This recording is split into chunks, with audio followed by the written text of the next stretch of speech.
Here's what a lot of people get wrong about AI and about the legal approach to it. On the Hard Fork podcast this week, Kevin Roux said something that I found quite interesting.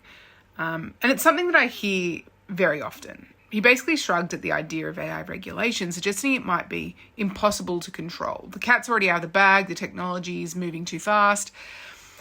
And honestly, it's such an American sentiment that if the system's too complex, you just have to surrender to it. But it misses the point entirely of how law works. Regulation doesn't exist only to restrain corporations or bring impact down to zero. It exists to normalise cultural norms, to create friction. So think about alcohol, for example. In Australia, it's illegal to drink alcohol under the age of 18. Does that stop every teenager? Of course not. But it creates a line, a social cue that parents can point to when their kid says, oh, well, everyone does it. And that line matters. It gives shape to a shared understanding of risk.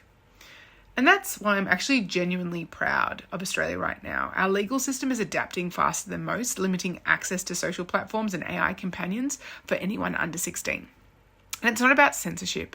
It's about giving young brains time to develop before they're subjected to the dopamine slot machine design. It's about creating social norms and providing the space for our kids' evolutionary development to catch up. I'd really recommend reading Jonathan Haidt's The Anxious Generation if you want any receipts, because that's what these AI laws are trying to do. They're not trying to make misuse impossible, but make responsibility visible and to make our shared expectations explicit. So when tech leaders say, oh, it can't be legislated, it's up to the parents to monitor, that's not just lazy, it's just morally absurd. If you live in a society, you're responsible for the safety of others within it. And that's not an optional feature of adulthood, that's the deal.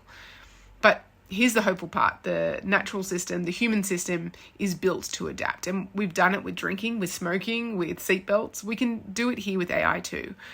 What happens next won't be about technology, it'll be about ethics and whether we can build systems that understands what it means to care and to build community.